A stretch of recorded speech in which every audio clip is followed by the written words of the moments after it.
인생을 두 부류로 나눠보라고 한다면은 후회하는 인생, 후회 없는 인생, 이렇게 쉽게 생각해 볼 수도 있습니다. 인생의 종말을 맞이하게 되면은, 죽음을 맞이하게 되면은 사람들은 대부분 후회를 합니다. 후회를 아주 많이 하는 사람, 후회 가득해서 인생의 종말을 맞이하는 사람도 많고, 또 이런 일이 대부분 많은 사람들에게서 일어나는 것도 사실입니다. 그러나 또 그렇지 않는 분도 있습니다. 감사와 감격 속에 인생을 마감하는 사람이 있죠. 후회하는 인생을 사느냐, 후회 없는 인생을 사느냐의 문제는 신앙적인 문제이기도 합니다. 단순히 인생을 둘로 나눠지는, 인생을 두 부류로 나누는 그 정도의 문제가 아니라 이게 신앙의 문제라는 거예요. 신앙의 문제. 종말론적 신앙으로 사느냐 그렇지 않느냐에 따라서 후회하는 인생을 사느냐 후회 없는 인생을 사느냐, 이렇게 결과가 달라진다는 말입니다. 여러분, 종말이라는 말은 두 차원에서 이야기가 됩니다. 한 사람 한 사람 개인적 종말이 있습니다. 개인적 종말은 죽음으로 이루어지게 되고, 또 세상의 종말이 있습니다. 역사의 종말이 있습니다. 하나님 말씀은 역사의 종말을 계속 예언하고 또 말씀하고 있습니다. 이 세상의 종말, 역사의 종말은 예수님의 재림으로 이루어지게 됩니다. 그래서 예수님의 재림으로 이루어지는 역사의 종말이든 죽음을 통해서 이루어지는 개인적 종말이든 간에 종말 앞에 선 모든 사람들은 지난날에 자기의 인생을 회고할 수밖에 없는데 두 가지 반응이 나타난다는 거죠. 후회하는 인생이냐, 감사와 감격으로 인생을 마감하는 후회 없는 인생이냐, 이렇게 달라진다는 거예요. 오늘 저와 여러분의 인생의 종말, 오늘이 마지막이라면 여러분 오늘까지의 인생이 후회 가득한 인생입니까? 아니면 후회 없는 인생이요? 정말 감사와 감격이 있는 인생으로 정리할 수 있는 상황입니까? 오늘 우리 하나님께서는 본문 말씀을 통해서 우리에게 후회 없는 인생, 그리고 감격과 감사로 인생을 정리할 수 있는 그런 인생이 될 것을 오늘 말씀을 우리에게 교훈해 주는 것입니다. 여러분, 후회 없는 인생을 살려면은 종말론적 신앙으로 그리스도인은 살아야 한다는 거예요. 여러분, 종말론적 신앙이란 개인의 종말이 있음을 인정하고 역사의 종말이 있음을 인정하고 그 종말로 끝이 나는 것이 아니라 종말의 시점 이후에 하나님의 약속이 이루어져서 영생의 삶으로, 영광의 삶으로 나가게 된다는 사실을 믿고 현재의 인생을 사는 것, 이것이 바로 종말론적인 신앙입니다. 그래서 누가 후회 없는 인생을 살 수 있는, 후회를 줄이는 인생, 그래서 감격과 감사로 인생을 살 수 있느냐, 종말론적인 인생을 사는 것이다. 이 종말론적인 그러한 인생을 살고 신앙으로 산다는 말을 다른 말로 바꾸면 가장 쉬운 말이 매일매일 오늘을 뭐처럼 삽니까? 마지막처럼 사는 것이다. 그래서 오늘 7절 말씀에 보면 이렇게 말씀하고 있습니다. 뭐라고 이야기합니까? 만물의 마지막이 가까웠으니 라고 했습니다. 만물의 마지막이 가까웠다. 성경은요, 개인의 마지막이든 이 역사의 마지막 할 때 이 마지막을 언제부터 어떻게 계산하냐면은 예수님이 이 땅에 성육신하셔서 이 땅에 초림, 2000년 전에 이 땅에 오셨잖아요. 우리 예수님이 이 땅에 초림하심으로 마지막 시대가 시작되었음을 선언하고 있습니다. 그래서 예수님 오신 이후에 이 세상의 모든 역사는 마지막 시대입니다. 그러므로 이 마지막 시대를 살면서 결정적인 개인의 종말이든 역사의 종말이든 이 마지막에 후회 없는 인생을 살려면은 어떻게 살아야 되느냐? 종말론적 신앙으로 사는데 곧 매일매일을 뭐처럼 삽니까? 마지막처럼 사는 사람이 후회를 줄이고 후회 없는 인생이요, 감격과 감사가 있는 인생의 결론을 맺을 수가 있다는 말입니다. 오늘 베드로 전서를 우리가 읽었는데 사실은 베드로 사도가 이 편지의 말씀을 하나님의 감동으로 쓸 때, 보낼 때는요, 박해 시대고 고난의 시대입니다. 굉장히 힘든 시대예요. 개인적 차원도 힘들고 공동체적 차원도 힘든 시대입니다. 하나님의 가정을 세우기 어려운 시대고 하나님의 교회를 세우기 어려운 시대예요. 하나님의 사람으로 인생을 세우기 어려운 시대였습니다. 그래서 베드로는 하나님의 그 말씀을 우리에게 전하면서 이렇게 얘기하는 것입니다. 종말의 시대에 마지막 시대를 살면서 마지막 개인적 종말의 역사의 종말 앞에서 후회 없는 인생을 위해서는 오늘을 마지막처럼 살아야 되는데, 오늘을 마지막처럼 살아야 되는데 구체적으로 어떻게 살아야 되느냐, 이 부분을 오늘 말씀에서 우리에게 교훈해 주는 것입니다. 여러분, 이 세상 속에서 제일 명료한, 아주 믿는 사람이든 믿지 않는 사람이든 누구나 인정하는 확실한 진리가 있다는 거예요. 톨스토이는 뭐라고 얘기하냐면, 누구나 세상에 사는 사람이라면 인정할 수밖에 없는 명료한 진리가 하나 있다. 그것이 뭐냐면 세상에 존재하는 모든 사람은 다 죽는다는 거예요.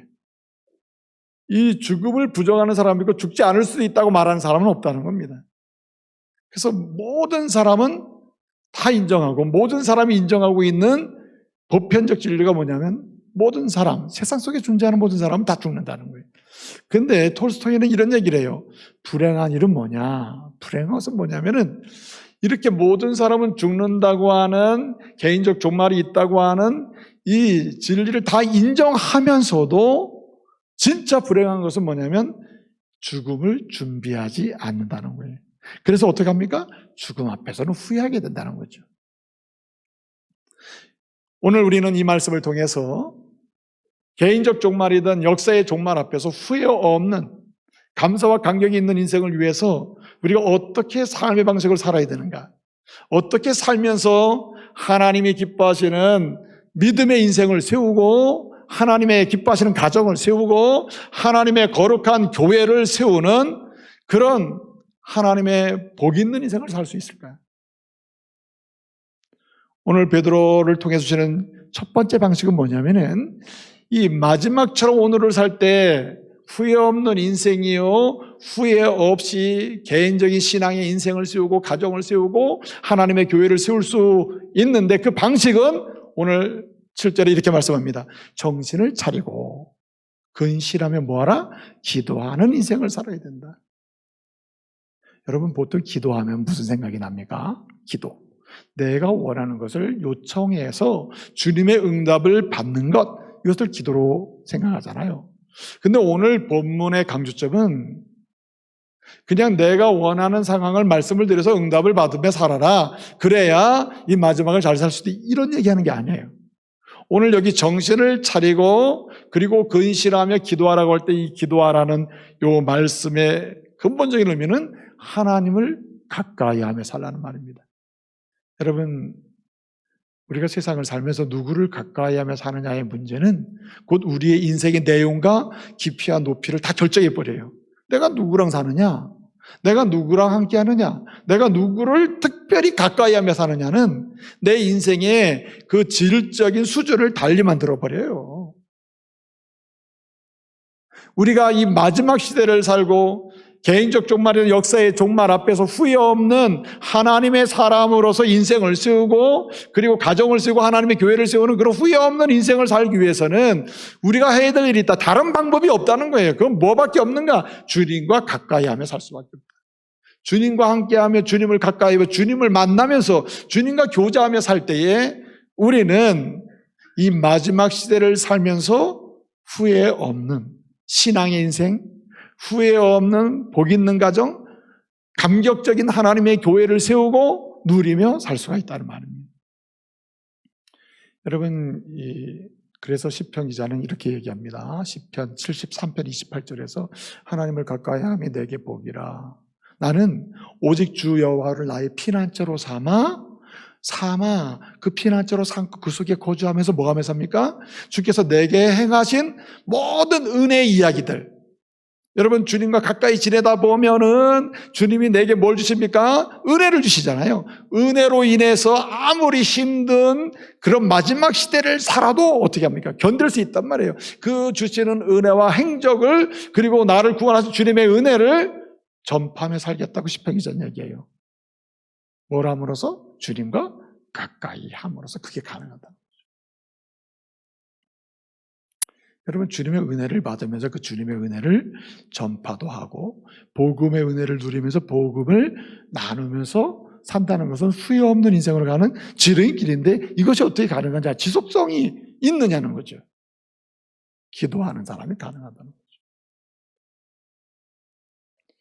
그래서 여러분, 주님과 기도할 때, 주님께 기도할 때 우리는 이 마지막 시대, 그리고 마지막이 왔을 때 두려움 없이 용기 있게 하나님께 감사하면서 우리의 인생을 정리할 수도 있고, 또 매일매일 순간순간마다 하나님 주신 은혜를 힘입어서 살아갈 수가 있는 것입니다. 여러분, 신앙이 이제 믿음이 자란다 그러잖아요. 이렇게 믿음이 자란다 그랬는데, 그 토마스 그룸이라고 하는 기독교 교육학자가 있습니다. 이분이 이제 기독교 교육학이라고 하는 큰 대작의 책을 썼는데, 그 책에서 이 토마스 그룸이 그런 얘기를 해요. 우리의 믿음은 3단계로 성장한다. 1단계는 아는 신앙이라, 아는 신앙. 우리가 하나님을 나는 믿습니다, 나는 예수님을 믿습니다, 이렇게 얘기할 때 말이에요. 하나님을 믿습니다, 이 말은 나는 하나님을 안다는 뜻이에요. 내가 하나님을 아는 만큼 믿는 겁니다. 나 하나님 믿습니다, 하나님 어떤 분인지 몰라요, 나 그냥 믿는 거예요. 그럼 안 믿는 것 같아요. 상당히 잘 믿는 것처럼 보여도 하나님을 모르면 안 믿는 겁니다. 그렇기 때문에 하나님이 어떤 분인 줄을 아는 것, 그 아는 것이 신앙의 수준이에요. 그래서 토마스 그룹은 신앙의 1단계는 아는 수준이다. 하나님 어떤 분인지, 예수님 어떤 분인지, 성령님 어떤 분인지 알아야 된다는 거예요. 2번째 단계는 이렇게 알 뿐만 아니라 이렇게 하나님이 어떤 분인지 알게 되면 하나님의 은혜 가운데 그런 하나님을 신뢰하게 된다는 거예요. 그래서 신뢰하는 정도가 믿음이라 이거죠. 아는 게 믿음이고, 아는 하나님에 관한 진리의 내용을 신뢰하고 그 하나님을 믿는 게, 신뢰하는 게 믿음이라는 거예요. 신뢰하는 게. 만약에 전혀 모르면 신뢰도 안 생기겠죠. 그리고 마지막 단계는 뭐냐면 이렇게 신뢰할 뿐만 아니라 아예 그분을 중심으로 사는 거예요. 행동하는 겁니다. 이걸 다른 말로 의지하며 사는 거죠. 그래서 신앙의 1단계는 아는 단계, 2단계는 아는 내용을 신뢰하는 단계, 신뢰할 뿐만 아니라 3단계는 아예 의지하면서 의지하며 그분 중심으로 행동하며 사는 것이에요. 그런데 이렇게 1단계, 2단계, 3단계로 토마스 그룹은 설명했습니다만, 성경을 보게 되면 이러한 신앙의 단계가 이렇게 따로따로 파편식으로 자라는 게 아니라는 거예요. 그러면 통전적으로 이와 같이 알고 신뢰하며, 신뢰하는 가운데 의지하며, 의지하는 가운데 알게 되고, 알게 되는 가운데 신뢰하고, 신뢰하는 가운데 다시 알게 되고 하는 것이 통전적으로 한 가지로 이루어지는 현장이 어딘가? 바로 기도라는 거예요. 기도. 그래서 이 마지막 시대를 후회 없이 사는 방식이 있다면, 마지막 시대를 후회 없이 신앙의 인생을 세우고 하나님의 가정을 세우고 하나님의 교회의 부양을 맛보고 은혜를 받는 후회 없는 인생을 세워가려고 한다면은 기도해야 한다는 것입니다. 그래서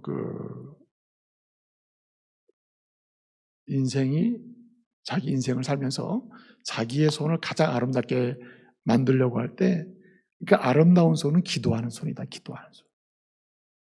어떤 청소년이 2 친구가 있었는데 자라면서 우리 정말 한번 성공해보자 말이죠. 그 꿈을 같이 꿨답니다. 예술적인 꿈이 있어가지고 미술을 하고 음악을 하고 피아노를 치고 이렇게 해가지고 대성하고자 하는 꿈을 가지고 있었는데, 동네에서는 이게 안 되는 거예요, 시골에서는. 그래서 우리 대도시에 가자, 대도시에 나가가지고 우리의 꿈을 펼치기 위해서 우리가 공부도 하고 배우면서 한번 해보자. 친구 둘이서 대도시로 갔어요. 가서 그림도 그리고 이제 음악을 하는데, 이게 비용이 너무 많이 드는 겁니다. 돈이 너무 많이 드는 거예요. 그래서 한 친구가 얘기를 하는 거예요. 우리 그러지 말고 한 사람이 먼저 돈을 벌어서 한 친구를 먼저 대성할 수 있도록 전공해서 훌륭하게 될 수 있도록 도운 다음에, 한 사람이 성공하면 그 사람의 도움 속에 그러면 우리 마저 또 한 사람이 또 공부하는 걸로 하자, 이렇게 했다는 거예요. 그래서 한 사람이 먼저 미술을 공부하고 한 사람은 돈을 벌어가지고 그 미술을 공부할 수 있도록 도운 겁니다. 그래서 대성한 대성한 그 비술가가 한 명 있는데 그 사람이 알버토 둘러라고 하는 사람이에요. 둘러. 근데 이 사람이 이제 대성을 한 거예요. 성공을 한 겁니다. 그래서 알버토 둘러가 야, 이제는 나를 이렇게 후원한 친구가 이제 성공해야 되니까 오늘은 전에 가서 이제는 내가 이래 돈을 벌 테니 네가 공부를 해라. 이렇게 이제 얘기를 해야 되겠다고 저녁 늦게 이제 집에 가보니 그 방 안에서 기도 소리가 들려오는 거예요. 그 기도가 뭐냐니까 눈물을 막 흘리면서 그 틈으로 보니까는 감사합니다, 감사합니다. 내 친구가 기도하면서 후원한 대로 이렇게 훌륭한 화가가 됐습니다. 아주 대단한 화가가 됐습니다. 하나님이 이렇게 성공하게 해주신 거 감사합니다. 그러나 이제 내가 내 꿈을 위해서 피아노를 칠래니 미술을 할래니 나는 일을 하는 가운데 막노동하고 일하는 건 내 손이 다 굳어버렸습니다. 상처가 났습니다. 나는 이제 피아노도 미술도 할 수가 없습니다. 나는 이 상태로 감사하면서 나는 오직 저 친구가 하나님께 쓰임받기를 원합니다 하고 나는 내 다른 일을 찾아보겠습니다 하면서 눈물을 뚝뚝 흘리며 두 손을 모으고 기도하는 겁니다. 그래서 이 알버토 둘러가 그것을 스케치를 한 거예요. 그것을 그림으로 그린 겁니다. 무슨 손? 기도하는 손. 그 그림이 여러분 이제 있습니다. 가장 유명한 그림인데 알버토 둘러의 그림 중에 기도하는 손이에요. 기도하는. 여러분 사람이 살면서 이 손으로 많은 일을 할 수가 있습니다. 많은 일을 후회 없이 살기 위해서 할 만한 게 많아요. 그런데 후회 없는 인생을 위해서 이 손을 모고 해야 될 일이 최우선적으로 해야 될 일이 있다면 기도라는 거예요. 오늘 베드로 사도 우리에게 얘기하는 것입니다. 기도하는 손이 모든 일을 할 수 있는 손이다. 기도하는 사람이 모든 일을 시작할 수 있고 모든 일을 후회 없이 이루어갈 수 있는 지름길이 된다는 것입니다. 그래서 여러분 우리는 이 후회 없는 인생을 위하여 그 마지막 시대를 살면서 신앙의 인생, 신앙의 가정, 신앙의 그 아름다운 교회를 건축하는 후회 없는 인생을 위해서 우리가 어떻게 해야 되느냐? 기도하는 사람이 되는데 기도는 습관절도로 철저해야 됩니다. 여러분 그래서 다니엘 6장을 보게 되면은 다니엘은요 특별한 때 특정한 시간에 기도하는 사람이 아니라 일상이 뭐 하는 사람? 그는 정신을 차리고 그리고 근실하며 기도하는 사람이 바로 다니엘이었다는 거예요. 사실 생각해 보세요. 자기 나라도 아니고 타국에 가서 포로로 잡혀간 나라에서 국무총리를 하기까지 그렇게 성공적인 인생을 산다는 것은 이건 보통 일이 아니죠. 하나님이 함께 하시면 불가능한 일입니다. 하나님이 함께 하시는 그런 신앙의 인생이요 그리고 개인적 인생을 어떻게 세울 수 있습니까? 그거는 기도했기 때문이라는 기도. 근데 여러분 중요한 게 뭐냐면은 다니엘 6장 10절을 보게 되면 예컨대 사자굴에 들어가야 되는 그 위험한 시대 상황 속에서 어떻습니까? 그는 여전히 기도를 해요. 어떻게 그런 사자굴에 들어갈 수밖에 없는 그런 상황에서도 또 기도합니까? 그때는 좀 참아야지. 근데 왜 그게 가능해요? 이유가 뭡니까? 그는 말씀을 보게 되면 습관대로, 전례대로 기도했다, 전례대로. 여러분, 이 마지막 시대를 살면서 어려운 일을 당할 때 기도함으로 문제를 풀어야지. 기도가 안 돼요. 그럼 어떻게 해야 되느냐? 항상 뭐 해야 됩니까? 기도가 습관이 될 때까지 해야 된다. 습관이 될 때까지. 오늘 본문에서 베드로 사도를 통해서 주시는 말씀이 뭐냐면 정신을 차리고 근신하며 기도하라는 말은 계속 기도하는 것입니다. 습관이 될 때까지 기도의 손을 유지하는 거예요. 습관이 되도록, 아니 습관이 돼서도 기도의 손이 모든 손에 우선이 되게 해야 한다는 거죠. 여러분 오늘 본문에 정신을 차리고 근신한다 그랬죠. 이 정신, 본문을 원래 보면은 기도하라로 끝나는 말이 아니고 기도를 계속하도록 하기 위하여 기도가 유지되도록 하기 위해서 이 마지막 시대는 후회 없는 인생을 해서는 기도할 수밖에 없는데 기도를 하기 위하여 기도가 유지되도록 하기 위해서는 두 가지를 하라고 써 있는 겁니다. 하나는 정신을 차려라, 또 하나는 근신하라는. 근데 여러분 여기 이 정신을 차려라 하는 이 말씀 있잖아요. 이 말씀을 보게 되면은 어떤 이야기냐면 이런 이야기예요. 한마디로 얘기하면 이 소프로네오라고 하는 말인데 이 말은 하나님이 좋아하는 마음을 가져라. 본문상으로 해석을 하면 하나님이 좋아하는 마음을 간직하고 그 하나님 마음을 가지고 그 다음에 그 마음을 지키면서 그 마음을 세상의 그 무엇으로도 흔들 수 없는 뭔가 자꾸만 공격을 해오거나 내게 뭔가 세상이 주려고 할 때 분별을 해가지고 내 이 마음을 지킬 수 있는 것만 취하게 만들 정도로 그렇게 정신을 차리라는 말이에요. 그러니까 이거는 기도가 어떻게 연결되는 겁니까? 계속 기도하지 않으면 안 된다는 거죠. 여러분, 하나님께서 저희 교회에 이제 안수 집사님 권사님을 이제 임직할 수 있도록 피택하셨어요. 피택에 세워주셨죠. 여러분, 매번마다 겪는 경험인데 이렇게 피택을 하고 나면은 임직을 위하여 이제 훈련을 합니다. 교육 훈련을 하죠. 교육 훈련을 합니다. 그 훈련 중에 가장 중요한 게 뭐냐면은 기도의 삶이에요. 기도의 삶.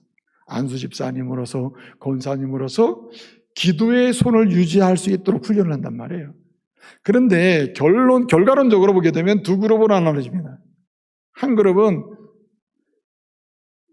기도가 부유해지면서 기도로 봉사하는 그룹이 생기고 또 한 건 기도 없이 직분을 감당하는 사람이 직분을 감당하긴 합니다. 감당하지 않는 사람도 대중에 있긴 하지만은 직분을 감당은 하는데 직분의 일은 해요. 사역은 하지만은 기도 없이 하는 사람과 기도로 하는 사람이 있다는 거예요. 여러분, 기도 없이 하는 결과가 어떻게 돼요? 일을 하는 겁니다. 일. 헌신이 아니고 일하는 거예요. 여기는 뭔가 보상이나 칭찬이 기다려지는 거예요. 내가 이렇게 하면, 내가 이렇게 되면 인정을 받고, 이렇게 하면은 내가 뭔가 평가를 좋게 받고, 이런 식으로 생각하는 거죠. 근데 기도하는 사람은 어떻습니까? 기도하는 사람은 그 하나님과 가까이함이 내게 복이라 그 자체가 기쁘고 즐겁기 때문에 오히려 봉사할 기회가 행복한 거예요. 기회가 얼마나 성취했냐에 따라 내가 평가받으려고 하지 않는다는 거죠. 그러므로 저와 여러분이 이 후회 없는 인생을 위하여, 그래서 하나님의 허락하신 신앙의 인생이요 믿음의 가정이요 하나님의 거룩한 교회를 세우는 일에서 쓰임받는 후회 없는 인생을 위해서 우선적으로 최우선적으로 해야 될 이 기도의 역사를 다시 회복해서 이루어가는 은혜가 있기를 바랍니다. 이 기도의 줄을 잡아야 된다는, 기도의 줄을. 또 한 가지 오늘 이렇게 말씀하고 있습니다. 오늘 8절을 보니까 열심히 사랑할지니라고 했습니다. 여러분, 마지막처럼 오늘을 사는 두 번째 방식이란 뭡니까? 오늘 주님 말씀이 열심히 사랑하라고 했어요. 열심히 사랑해라. 여기 열심이라고 하는 말이 ekteneus라고 하는 말인데 이 말이 깊이라는 말이에요. 깊이 사랑하라. 여러분, 뜨겁긴 한데 깊이가 없으면 이건 사실 뜨거운 게 아니죠. 근데 오늘 여기 ekteneus는 깊이인데 깊이 사랑하는데 뜨겁고 식지 않게 사랑하는 거예요. 식지 않게. 그러니까 뭐지? 계속성이 있는 거죠. 그러니까 여기 열심히 사랑하는 것은 지속적으로 사랑하는데 이게 여러분 어떻게 가능하냐 말이에요. 불가능하죠. 그래서 이 사랑은 필레오도 아니에요. 그래 사람이 사람을 그냥 사랑하는 이런 것도 아니에요. 에로스도 아니에요. 그럼 뭐냐? 아가페예요. 주님으로부터 받은 사랑을 그 주님의 은혜에 감사하면서 그 사랑을 내 손을 통해서 내 눈과 내 발을 통해서 표현하는 거예요. 그 주님의 사랑을 표현해 나갈 때 거기에 뭐가 있느냐? 거기에 하나님의 위로가 있다는 겁니다. 그래서 열심히 사랑할 때 우리는 이 마지막 시대를 이길 수도 있고 또 마지막 때에 내 인생의 후회 없는 인생을 살면서 감격적으로 인생을 이렇게 세워갈 수 있다는 말입니다. 마무리도 할 수 있다는 거죠. 근데 여러분 여기 중요한 게 뭐냐면은 왜 그러면 우리가 할 수 없는 사랑을 주님으로부터 받은 사랑을 그 사랑을 가지고 사랑하라고 하는데 왜 이 사랑을 해야 되냐 말이에요. 이 마지막 시대에 후회 없는 인생을 살기 위해서 왜 이 열심히 사랑하는 길밖에 없느냐.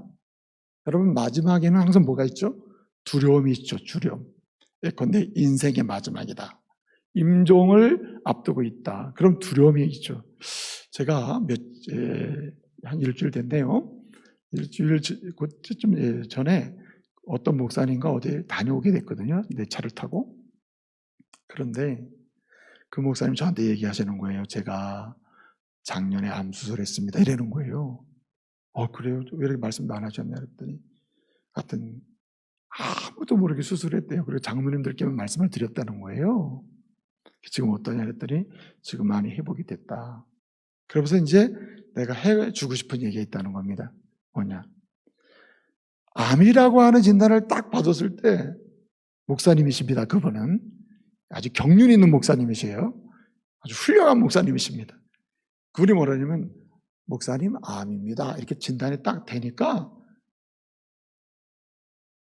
죽으면 죽으리라 주님 감사합니다. 천국 가 계시는 이런 마음이 생기는 게 아니고 죽음이 내 눈앞에 떠나질 않더라. 이렇게 죽음의 그림자가 떠나지 않더라. 이렇게 눈앞에서 왔다 갔다 그러더래요.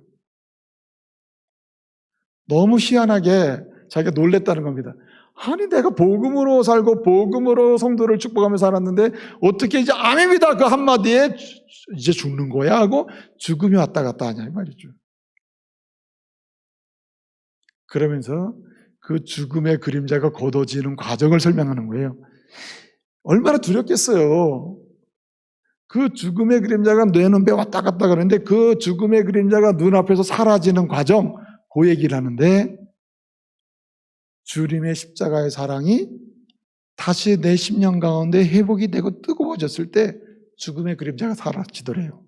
죽음이 두렵지 않다는 거죠. 그래서 사도 요한은 이런 얘기합니다. 왜 베드로 사도를 통해서 주님은 이렇게 마지막 시대에 살고 종말을 준비하는 인생, 후회 없는 인생을 위해서는 왜 열심히 사랑하는 길밖에 없느냐? 사랑만이 무엇을 이기냐면 두려움을 이기면 두려움. 그래서 여러분 사도 요한은 얘기한 거예요. 사랑에는 뭐가 없나니? 두려움이 없나니. 사랑에는 두려움이 없다는 거예요. 십자가의 사랑 앞에는 죽음의 두려움이 없고 십자가 사랑 앞에는 세상의 박해의 두려움이 없다는 거죠. 두려움 자체는 순간적으로 있을 수 있으나 그것이 나를 지배할 수가 없다는 겁니다. 그래서 오늘 주님 우리에게 얘기합니다. 오늘의 마지막처럼 사는 방식이 있다면 뜨겁게 사랑하는 길밖에 없다. 깊이 사랑하는 길밖에 없다. 조건 없이 사랑하는 길밖에 없다는 거예요. 사랑하는 곳에서는 두려움이 없다.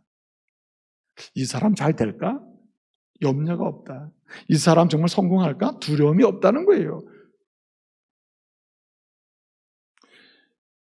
그래서 우리 주님은 오늘 우리 이 시대를 살면서 마지막 시대를 후회 없이 사는 방식은 오직 사랑인 겁니다. 내 사랑을 받은 너희는 다른 사랑으로 하지 말아라. 인간적 사랑을 접근하려고 하지 말고 내게 받은 사랑을 조금이라도 드러내려고 해봐라. 조금이라도 나누려고 해봐라. 조금이라도 그 사랑으로 사람을 바라보려고 해보라는 거죠. 오래된 영화인데요. 캐스팅 어웨이라고 하는 영화가 있었습니다. 혹시 보신 분 있을 거예요. 혹시 시간 되셔 한번 넷플릭스에서 한번 봐보세요. 올려 있습니다. 영화 있더라고요. 근데 그 영화를 보면 거기 이제 척 놀랜도라고 하는 사람이 이제 주인공이거든요. 톰 행크스가 이제 주인공 역할을 하는데 이 척 놀랜도라는 사람이 택배회사 이제 배달원이에요. 근데 어느 날 많은 택배를 싣고 비행기로 타 지역으로 이동하게 된 겁니다. 가다가 추락을 했어요. 비행기가 추락을 해서 겨우겨우 살아가지고 올라갔는데 거기 무인도에 올라간 거예요. 무인도. 여러분 그 자체가 두려움인 거예요. 그 자체가 절망이에요. 절망. 무인도에 올라가서 이게 어떻게 여기서 살아나느냐가 이제 문제인 거죠. 근데 어쨌든 4년 1500일을 견디며 해서 결국은 마지막엔 뗏목을 만들고 해서 바다로 나가서 결국은 구조된다. 이제 그 얘기입니다. 근데 이 사람이 4년을 견디는 게 뭐냐면 그 영화의 핵심적인 내용이 뭐냐면 어떻게 4년을 견디는 거예요. 그 무서움과 공포를 어떻게 견뎌내느냐. 이 사람이 그 영화가 되는 이야기인데 이 사람이 이런 추락 사건 이전에 그가 사랑하는 켈리라고 하는 여자가 있는 거예요. 그 자매를 너무너무 사랑하는 거예요. 교제를 하고 사랑하는 가운데 이런 일을 당한 겁니다. 4년 동안 오직 딱 하나로 그는 생명을 지켜내는 거예요. 딱 하나로 모든 일을 이겨내는 건 무엇으로? 그는 사랑으로 이겨내는 거예요. 사랑으로 뭘 만들어냅니까? 생존을 만들어요. 그리스도의 사랑은 영생을 얻게 하고 그리스도의 사랑으로 오늘을 살아갈 때는 생명의 부유함을 누리게 한다는 말입니다. 여러분, 이 벵겔이라고 하는 주석가가 있어요. 유명한 주석가가 있었는데 이분이 이 사랑에 관한 주석을 하면서 이런 얘기를 했습니다. 만약에 성도가 사랑도 없고 두려움도 없다면 이 사람은 무지한 사람이다. 근데 사랑은 없는데 두려움만 있다면 이 사람은 율법적인 사람이다. 그런데 사랑도 있고 두려움도 있다면 이 사람은 갈등하는 신자다. 그러나 사랑이 있어서 두려움이 없다면 이 사람은 믿음의 사람이라는 믿음의 사람. 한마디로 마지막 시대를 후회 없는 인생을 살아가는 사람은 뭐냐면 사랑으로 살아가는 시대다. 사랑은 두려움을 이기게 한다는 거죠. 그러므로 사랑하는 성도 여러분, 오늘이 이 순간이 마지막이다. 마지막. 내가 내 아내를 향한, 내 남편을 향한, 나와 함께하는 내 자녀와 내 가족을, 내 부모를 향한 마지막 사랑이다고 전제를 하고 이 마지막처럼 사랑할 때 하나님은 이 땅을 살지만 하나님 나라의 부유한 풍성함, 사랑의 풍성함, 위로의 풍성함을 누리게 하실 줄로 믿습니다. 오늘 또 한 가지 오늘 말씀을 보게 되면 오늘 마지막 이렇게 얘기하고 있습니다. 너희는 선한 청지기같이 봉사하라. 이렇게 얘기해요. 이 마지막처럼 오늘을 살아감으로 후회 없는 인생을 위해서는 선한 청지기같이 봉사하라고 얘기해요. 무슨 얘기입니까? 여러분, 루소라고 하는 사람이 있었습니다. 프랑스 사상가인데 교육가이기도 합니다. 이 사람이 무슨 얘기를 했냐면 이런 얘기를 했습니다. 사람은 두 번 태어나는데 한 번은 존재하기 위해서 태어난다. 존재하기 위해서.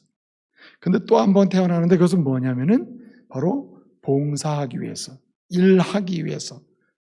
한마디로 남을 위해 살기 위해서 태어나는 것이다. 근데 만약에 존재하기 위해서 태어났는데 일을 하기 위하여 남을 위해서 봉사하기 위해서 태어나지 못했다면 이 사람은 진실로 세상에 존재하는 사람이 아니다. 근데 그 이야기는 성경의 이야기예요. 오늘 마지막 시대를 살면서 마지막처럼 오늘을 살아감으로써 후회 없는 인생을 위해서는 결정적으로 중요한 것이 뭐냐면 남을 위해서 봉사해야 한다는 말입니다. 여러분, 요즘에 진지한 그리스도인의 프로테지가 점점 떨어진대요. 진지한 그리스도인이란 예수 그리스도만이 나의 유일한 구원자요 구주이심을 믿고 그분이 소원하시는 대로 그분이 맡겨진 사명에 충실한 사람, 그분이 맡겨진 한마디로 봉사에 충실한 사람이 진지한 사람인데, 교인은 많은데 진지한 교인이 점점 숫자가 프로테지가 떨어진다는 거예요. 진지한 성도가 떨어진대. 이 말은 이렇게 설명할 수 있어요. 마지막 때에, 개인적 종말이든 역사의 종말 때에 후회하는 인생을 사는 사람이 점점 많아진다. 그리스도인 중에서도. 그러므로 저와 여러분은 주님이 내게 주신 그런 사명과 그리고 내게 주신 은혜를 따라서 우리의 시간과 우리의 삶의 모든 영역에서 남을 위해 봉사하는 일에 조금 더 시간을 기울일 수 있는 그런 성도 되시기를 바랍니다. 그럴 때 가정에서도 마찬가지죠. 내 자녀와 내 가족을 위해서, 내 부모를 위해서 조금이라도 더 봉사할 때 여기 하나님의 가정이 세워지는 거죠. 두려움 없이, 염려 없이 하나님이 기뻐하시는 가정이 여기 세워질 수 있다는 겁니다. 여러분, 하나님께서는요, 다른 것은 잘 안 봐요. 예수 믿고 구원받은 하나님의 사람들이 세상을 사는 동안에 남을 위해서 그 봉사한 내용은 그대로 하나님 나라의 상급으로 그대로 연결돼요. 여러분, 다이크라고 하는 사람이 쓴 소설 중에 대저택이라고 하는 소설이 있어요. 그 내용이 이제 이래요. 주인공이 있는데 한마디로 부자와 그 가난한 의사가 옆집에 살았거든요. 부자는 자기만을 위해 돈 벌고 자기만을 위해 쓰고 자기만을 위해 인생을 산 사람이에요. 이 부자가 죽었어요. 소설입니다. 죽었어요. 천국에 갔습니다. 갔는데 내가 살 집은 어디입니까? 그러니까 천사가 쭉 안내하는데 저 구석에 무슨 오두막집 하나 있는데 다 쓰러져가는 오두막집인데 지붕도 막 헐렁헐렁하고 이게 당신이 살 집이요. 아니 내가 왜 이런 집에 살아야 됩니까? 이것은 당신의 삶의 결과예요. 이렇게 얘기했다는 거예요. 근데 큰 대저택이 보이는 겁니다. 마치 세상에 살 때 자기가 살던 대저택보다 더 좋은 대저택이 딱 보이는 겁니다. 저 대저택은 내가 세상에 살 때처럼 좋은 집인데 저 집은 누가 살 집입니까? 이렇게 했더니 당신이 세상에 살 때 당신 옆에 살던 가난한 의사가 천국에 오면 살 집이다. 그 가난한 의사는 비록 돈을 많이 벌 수 있고 부귀영화를 누릴 수 있었으나 돈을 버는 대로 가난한 자들을 위해 썼으며 또 연약한 자들을 위해서 무료로 봉사를 하면서 그 인생을 산 사람이다. 그러면서 그 책에서 이런 얘기를 하는 거예요. 세상에서의 봉사, 남을 위한 선행과 봉사는 하나님 나라로 배달된다는 거예요. 배달된다. 하나님은 그 행한 대로 상급을 주신다는 말씀을 설명해 낸 거죠. 여러분, 마지막 개인적 종말 때든 하나님의 역사의 종말 때 주님 재림하실 때든 우리가 후회 없는 인생으로 하나님의 감사와 감격을 표현하면서 하나님께 영광 돌릴 수 있는 정말 중요한 마지막 삶의 방식은 봉사하며 사는 것입니다. 봉사. 여러분, 봉사의 시간도 늘리시고 봉사의 영역도 늘리시고 또 가정에서는 어쨌든 봉사의 삶의 깊이를 더할 수 있는 은혜가 있기를 바랍니다. 이럴 때 주님께서는 후회 없는 인생의 그 폭과 깊이를 넓혀주시고 감격적으로 주님께 드릴 수 있는 인생 되게 하실 줄로 믿습니다. 기도하겠습니다. 은혜로우신 아버지 하나님 감사합니다. 거룩한 주일을 보내면서 영광의 예배를 드리게 하시니 감사합니다. 특별히 우리가 참으로 후회 없는 인생을 위하여 종말의 신앙, 종말론적 신앙으로 살게 하시되 오늘을 마지막처럼 살게 하여 주옵소서. 마지막처럼 듣고 마지막처럼 바라보며 마지막처럼 만나며 마지막처럼 대화하며 마지막처럼 섬기며 마지막처럼 사랑하는 마지막처럼 기도하며 마지막처럼 봉사하는 그래서 후회 없는 인생을 하나님께 영광을 돌리는 저희들 되게 하여 주시옵소서. 예수님의 이름으로 기도합니다. 아멘.